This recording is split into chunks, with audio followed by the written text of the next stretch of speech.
Ready to get back into our Father's Word here at the chapel, the fourth book of Moses, the book of Numbers.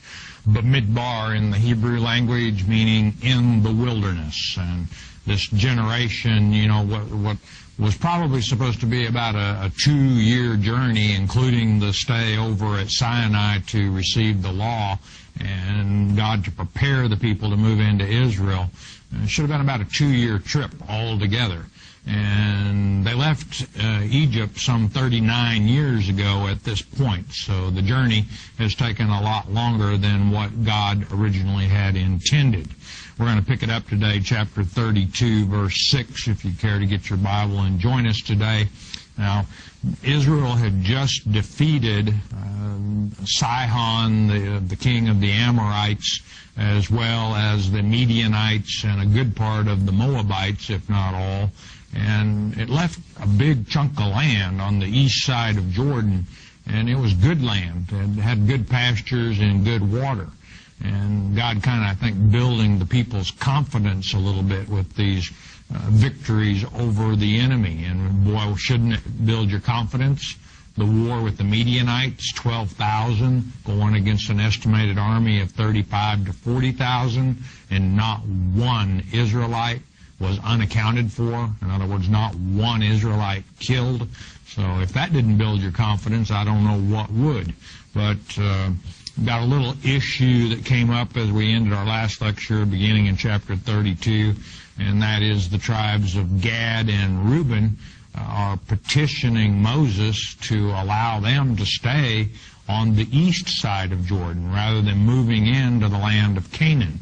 And Moses is very concerned about it. So with that, let's introduction. Let's ask for a word of wisdom in Yeshua's precious name. Father, we ask you to open eyes, open ears this day. Numbers chapter 32, verse 6, and it reads, And Moses said unto the children of Gad and to the children of Reuben, Shall your brethren go to war, and shall ye sit here? Moses is kind of reproving them a little bit here, and he's saying to your brethren are crossing over Jordan to fight against the Canaanites to take the land that God has given to us. And you're going to sit here? And was Moses mistaken in his accusation here? Well, a little bit more on that in a moment. Verse 7, Moses continues, And wherefore discourage ye the heart, or the minds, of the children of Israel from going over into the land which the Lord hath given them? We've been down this road before, Moses said. Back in chapter 14, do you remember when, and actually in chapter 13, they sent the spies into the promised land to check it out, and they came back and made up a false report. And then in chapter 14, the people of Israel said, let's appoint a captain and go back to Egypt. Out-and-out rebellion against our father. And Moses is afraid that the people of Gad and Reuben are going to cause the same fear to come across the people once again. Verse 8, Thus did your fathers when I sent them from Kadesh Barnea to see the land. As I just mentioned, the 12 spies who went and checked out the land. Only Caleb and Joshua told the truth. The rest of them came back and said we were like grasshoppers in their sights. There's giants over there, and broke the spirit of the people. For when they went up into the valley of Eshcol meaning cluster of grapes, and saw the land, they discouraged the heart, or the minds, of the children of Israel. And they should not go into the land which the Lord hath given them. And you may recall the Lord commanded them to go into the promised land and take it. They refused. Then the Lord said, Get ye down by the way of the Red Sea.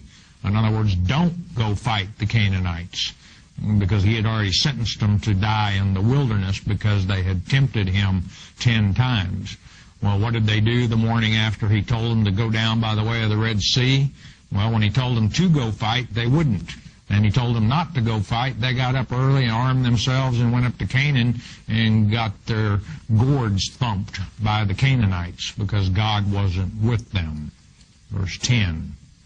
And the Lord's anger was kindled the same time, and he sware, saying, in fact, the Lord was so angry, if not for the intercession of Moses, he probably would have struck the whole nation dead at that time rather than having them wander around in this desert for 40 years. Verse 11, surely none of the men that came up out of Egypt from 20 years old and upward shall see the land which I swear unto Abraham, unto Isaac, and unto Jacob, because they have not wholly followed me. One whole generation condemned to die in the wilderness because out and out rebellion. It was God's will that they go into the promised land. And again, Moses' concern here is that the Gadites and the Reubenites are saying, we don't want to go into the promised land. We want to take our land of milk and honey, our inheritance over here on the east side. Verse 12, save Caleb, or except Caleb, the son of Jephunneh, the Kenizzite, and note the Z there, we're not talking about Kenites. Caleb was of the tribe of Judah, and Joshua, the son of Nun, for they have wholly followed the Lord. In Numbers 14:24, God said Caleb had a different spirit than the rest of them, and wholly followed me. And Joshua supported Caleb soon after. Verse 13, and the Lord's anger was kindled against Israel, and he made them wander in the wilderness 40 years, until all the generation that had done evil in the sight of the Lord was consumed. And think about it, at this time, there are very few of that generation still alive. Moses, certainly one of them, but if you consider they were all 19 years old or less, the ones who will go into the promised land, except for Caleb and Joshua and a few others, there's no one in this nation that's over 40 years old. 60 years old, because if they were 19 and then they wandered in the wilderness for 40 years, the very oldest could be 59. Verse 14, and behold, ye are risen up in your father's stead. You're doing the same thing that your previous generation did. An increase of sinful men, or a multitude, to augment or increase yet the fierce anger of the Lord toward Israel. You're doing the same exact thing that your fathers did, provoking the Lord to anger by refusing to go into the promised land. Verse 15, for if ye turn away from after him, this is from the Lord, he will yet again leave them in the wilderness, and ye shall destroy all this people. Another entire generation possibly sentenced to die in the wilderness, and still not going into the promised land. If that had happened, it would have taken them 80 years from the time that they left Egypt till they made it into the promised land. That wasn't God's plan at all. Verse 16, and they came near unto him. These are the Gadites and the Reubenites going to negotiate with Moses a little bit, and said, we will build sheepfolds here for our cattle and cities for our little ones. In other words, we'll fortify and rebuild some of the cities that we've taken from the Midianites, the Moabites, and the Amorites. And then, of course, at this time, a sheepfold could have been built rather quickly. Most of them were simply rocks piled one upon another. So let us prepare to leave our little ones and our herds here, is what they're saying. 17, but we ourselves will go ready armed before the children of Israel, until we have brought them unto their place of inheritance. and our little ones shall dwell in the fenced cities because of the inhabitants of the land. And most of the major armies of that region have been defeated already by the Israelites. But you don't leave your little ones and your wives and your herds and your flocks unprotected. And at this time, a walled city you could protect even with very few men, because a walled city, you could think of it as a fortress or a castle. It's amazing what some heavy stones and some boiling oil will do, as how quickly it will discourage those who might try and have intentions on breaking into the palace, the castle, or the fortress. Verse 18, we will not return unto our houses until the children of Israel have inherited every man his inheritance. All of our enemies in Canaan will be defeated before we return home, and that would be fulfilled in Joshua chapter 22, verses 3 and 4. The promise fulfilled. 19, for we will not inherit with them on yonder side Jordan, or forward or further, because our inheritance is fallen to us on this side Jordan eastward. Now this yonder side Jordan in phraseology in the Bible normally refers to the east side of Jordan, but in this case they're on the east side of Jordan, so they're talking about we don't want our inheritance in the land of Canaan on the west side of Jordan if we can have our inheritance here on the east side of Jordan. Good pasture and good water. Verse 20, and Moses said unto them, if, condition, note, ye will do this thing, if ye will go armed before the Lord to war. You know, they said in a previous verse, 17, that they would go before Israel to war. And Moses is saying, go before the Lord. Back when their ancestors had decided on chapter 14, after God said, get you down by the way of the Red Sea, don't fight against the Canaanites, they decided, no, we're going. They didn't take the Ark of the Covenant with them, and Moses wasn't with them when they got their gourds thumped.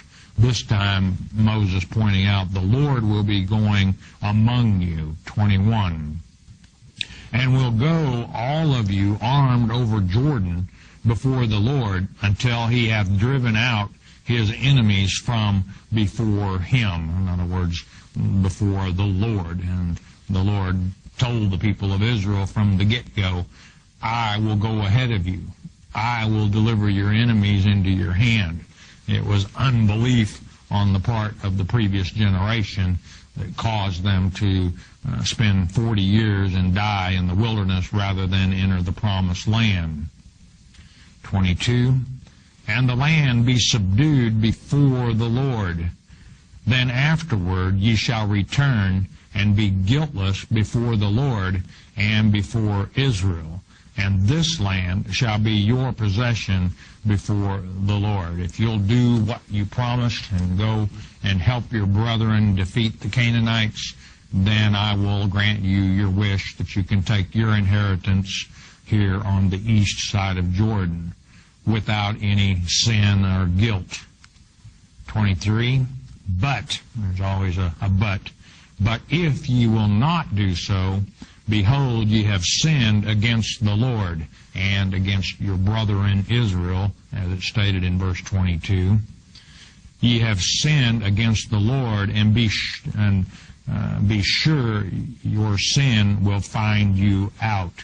And that's the way it is when you sin against Yahweh, the God of heaven and earth. It will be found out, because there is no place that you can hide your sin from the Lord. Verse 24, build you cities for your little ones, and folds for your sheep, and do that which hath proceeded out of your mouth. We've come to an agreement here you proceed with the work and fortify and rebuild the cities. And the children of Gad and the children of Reuben spake unto Moses, saying, Thy servants will do as my Lord commandeth. This word Lord is Adon in the Hebrew. It means sovereign or controller, and it's speaking of Moses as leader of the nation. Verse 26, Our little ones, our wives, our flocks, and our cattle shall be there in the cities of Gilead, somewhat protected on the east side of Jordan. Again, the majority of the armies of the major nations there had already been wiped out and defeated. 27, But thy servants, this is the people of Gad and Reuben, the fighting men, will pass over, in other words, over Jordan, every man armed for war, before the Lord to battle, as my Lord saith. And I think now they've got it. And, you know, I kind of posed the question, was Moses out of line in questioning the Gadites and Reubenites there at first? Will you sit here while your brethren go to war? And I don't think Moses was out of line, because did you hear the people of Gad, the men of Gad or the Reubenites go, what are you talking about? Do you think we would sit over here and while our brethren go over and fight against the Canaanites? Somewhat insulted by even the notion. No, you didn't hear a peep out of them until Moses reproved them and said, look, this is the way it is. If you want to take your possession over here, you're going to help fight and take the land of Canaan.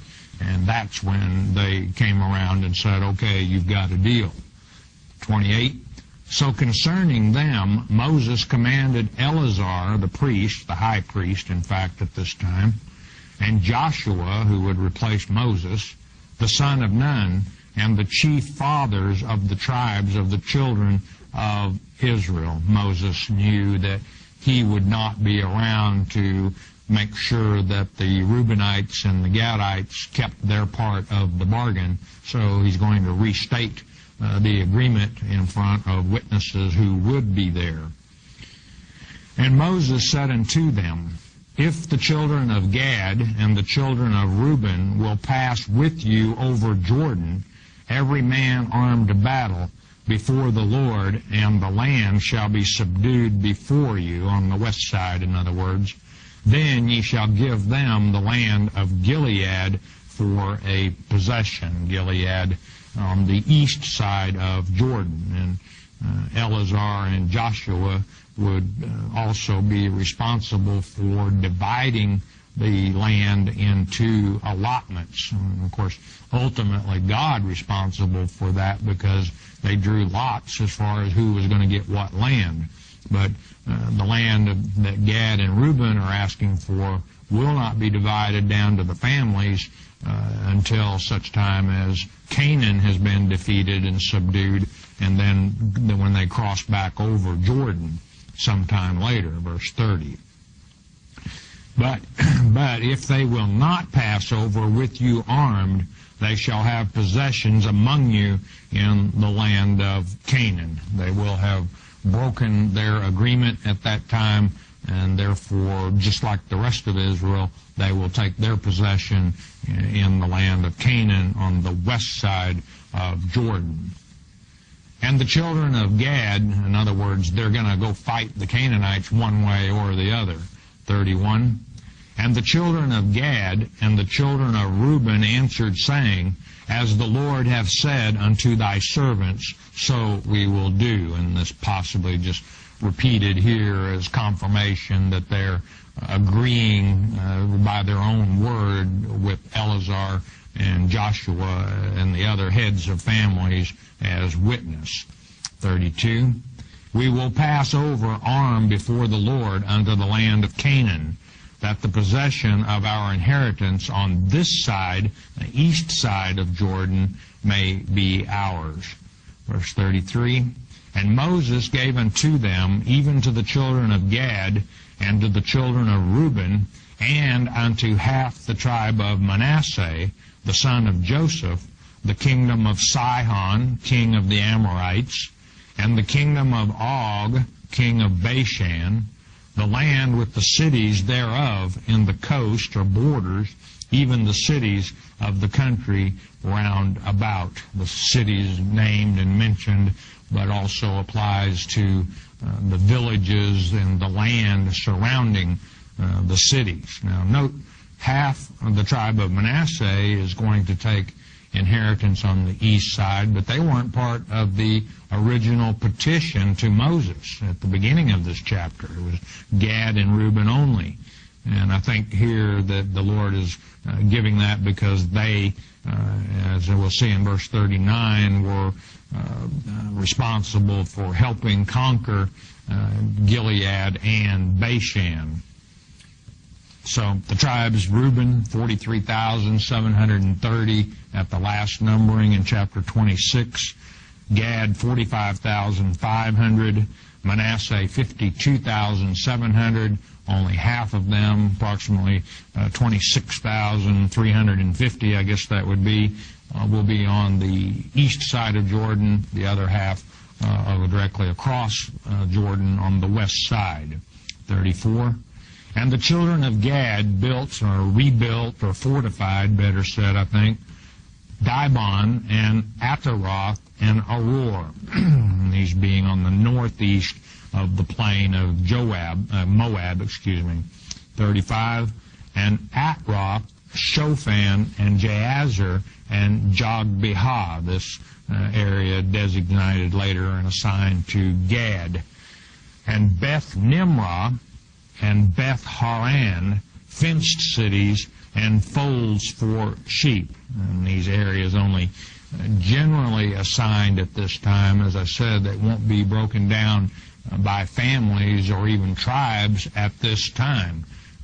For we'll see that areas that the Reubenites fortified, the Gadites ended up with as their possession, and vice versa. Some of the cities that the Gadites rebuilt, when it came down to the actual assignment designation of whose land that was, it was the Reubenites. So that not done until the promised land had been subdued. 37. And the children of Reuben built Heshbon. Heshbon was the capital of Sihon, king of the Amorites, later relinquished to the Gadites, because it was situated on the border and given up by them to the Levites later as one of the cities of the Levites. And Elieleh and Kirjathaim. 38. And Nebo means prophet if you translate it, and would be the area where Moses last saw the promised land from before he passed. And Baal Meon, their names being changed. And Shibmah, which was Shebam, back in verse 3 of this same chapter, and gave other names unto the cities which they builded. And this is a little hard to understand. What happened was, as was often the case when a land was conquered, the names of the cities were changed. David, when he conquered Jebus, what did he do? He renamed the city Jerusalem. And that's what this is saying, is that the names of some of these cities were changed, but they didn't really hold over the course of history and went back to the original names. And the children of Machir, one of the largest, most powerful families of the Manassites, the son of Manasseh went to Gilead and took it and dispossessed the Amorite which was in it. Verse 40, and Moses gave Gilead unto Machir the son of Manasseh, and he dwelt there and this is a bad translation. What happened was the sons of Machir took Gilead and defeated the inhabitants, and then Moses gave it to them because they earned it. They didn't have it just laid in their lap. 41. And Jair, the son of Manasseh, went and took the small towns thereof, and called them Havoth Jair. Now, Jair was not a Manassite. He was of Judah. 1 Chronicles, I'll repeat, chapter 2, verse 21. Now, Havoth-Jair, he was the son of Segub of the tribe of Judah. Jair was. Now, the great-grandson of Manasseh on his mother's side was, in other words, he married, the man of Judah married one of the leading ladies of the tribe of Manasseh. And there must have been a pretty good dowry involved, because normally when a man married into another tribe, that inheritance became part of the man's tribe. Here it's not the case. It's Havoth-Jair. 42. And Nobah went and took Kenath and the villages thereof, and called it Nobah after his own name. He was a real humble kind of guy, you know. When he took the land, he just named it after himself. And his family never referred to, but probably belonged to one of the Machirites, because listed here along with the others of Manasseh. Chapter 33 we come to, and what we have in chapter 33 is a list of the encampment sites from the time that Israel came out of Egypt unto the point where we're at right now. So with that, let's pick it up, chapter 33, verse 1. These are the journeys, and this in the Hebrew, the journeys is masa, and it's departure, of the children of Israel, which went forth out of the land of Egypt with their armies under the hand of Moses and Aaron. And I think it's appropriate that these encampment sites are documented and listed here as Israel prepares to move into the promised land. And note that these are departure points, and so basically we're going to be going, they left point A and arrived at point B. They departed point B and arrived at point C. Verse 2, and Moses wrote their goings out according to their journeys by the commandment of the Lord. And these are their journeys according to their goings out, a permanent memorial, record, if you will, of God's grace even toward this rebellious generation who refused to believe Him, to trust in Him, and to go into the promised land. But, you know, their shoes didn't even wax old. God continued to make sure they had manna from heaven and water. He raised them up on His wings like a mother eagle carries her children, Deuteronomy chapter 32. And they departed, this is Israel, from Ramesses, this is in Egypt, in the first month of the 15th day of the first month. This would have been 1491 B.C. On the morrow after the Passover, the day after the very first Passover, the children of Israel went out with an high hand in the sight of all the Egyptians. Time and time again, Moses asked Pharaoh, let my people go. He would not do it. God had hardened his heart. But after the death angel passed over and slew the firstborn of everyone in Egypt, from Pharaoh all the way down to the prisoners in the dungeons, they decided it was time to let them go. That's what this means by a high hand. It wasn't by the power of the Israelites' own hands that they came out of Egypt. It was by the power of God's hand.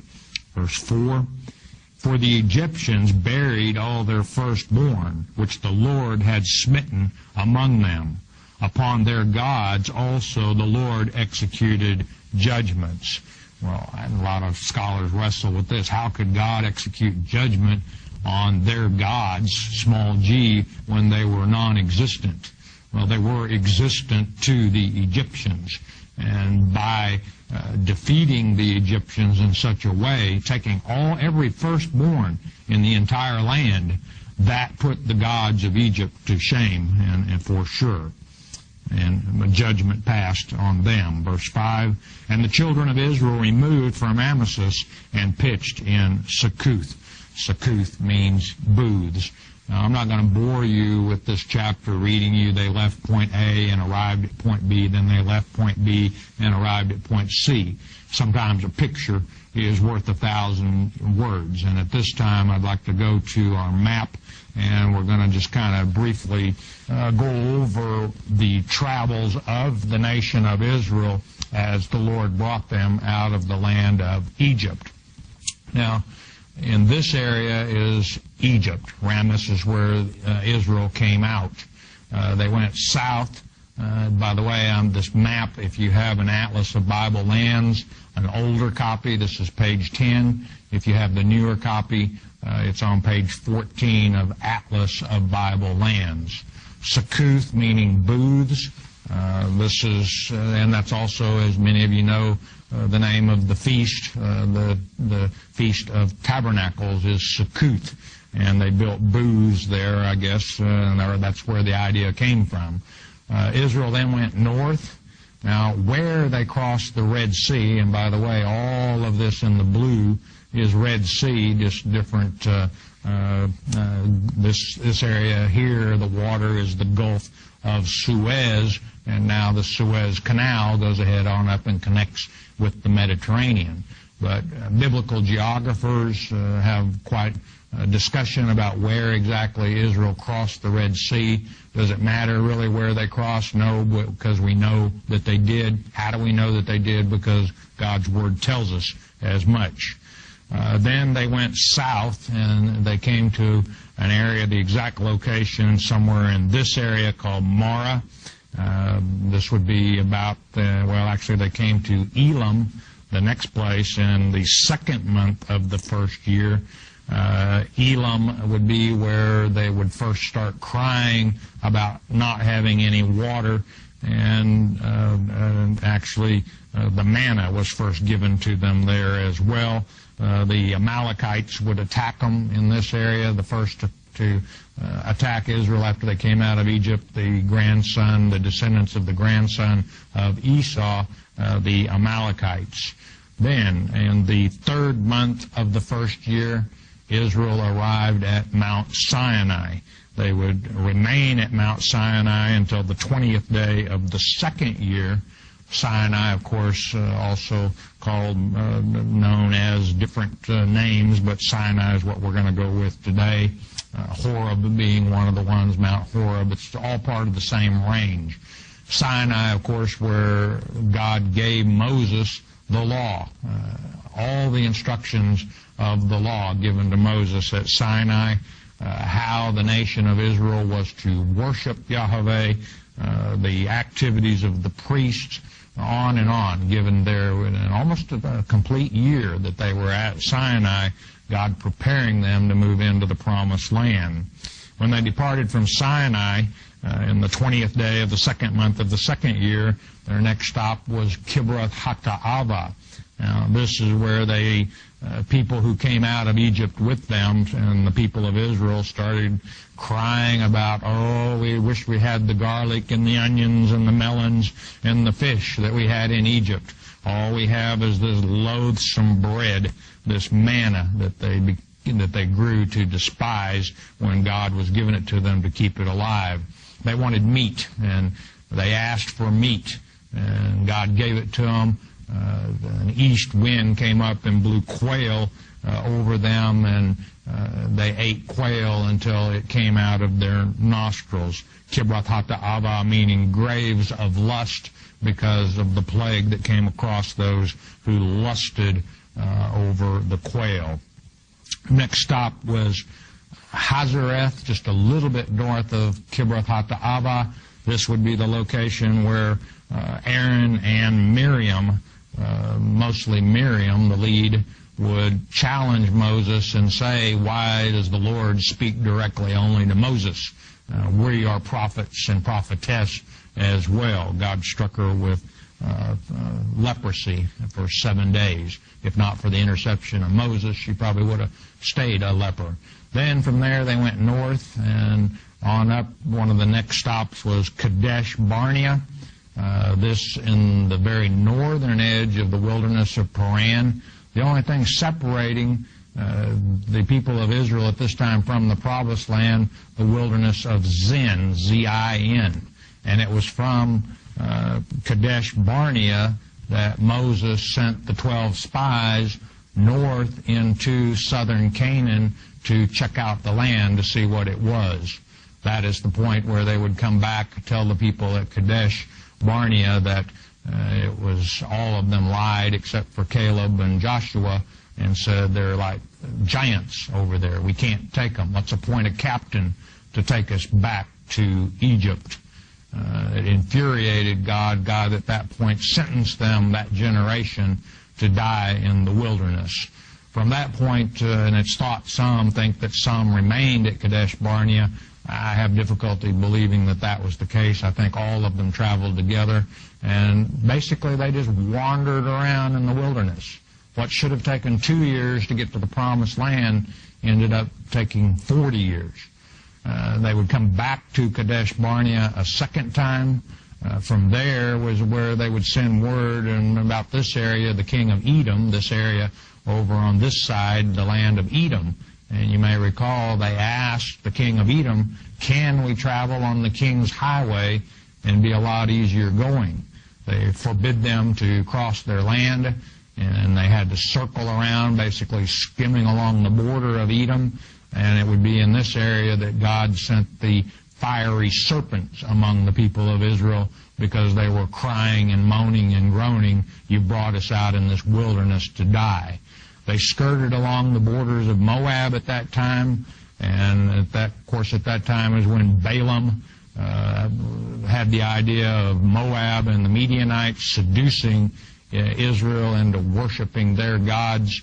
That brought upon the wrath of God for sure, and if not for the zealousness of Phinehas, the son of Eleazar the priest, more of Israel would have died as a result of that.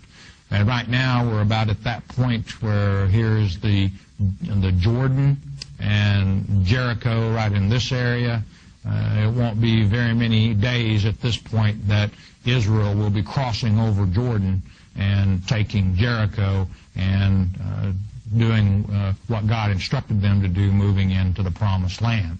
This land over here, the land we've been talking about today, belonged to Ammon, the furthest in the north. Actually, the Amorites, the furthest in the north, then Ammon, Moab, and then you had the Edomites. At the time of King David, Israel would take all of this land all the way down to the Gulf of Aqaba in this area. So, again, I hope you will forgive me for doing it that way rather than boring you with reading. They went from point A to point B, and then from point C to point D. And when we come back in our next lecture, we're going to pick it up with verse 49 as we continue our study in this book of Numbers. So hope you're enjoying the book of Numbers. Just, I think, probably 2 more lessons, and we'll have worked our way through this book of Numbers once again. Got a brief message. We'll ask you to listen a moment, won't you please?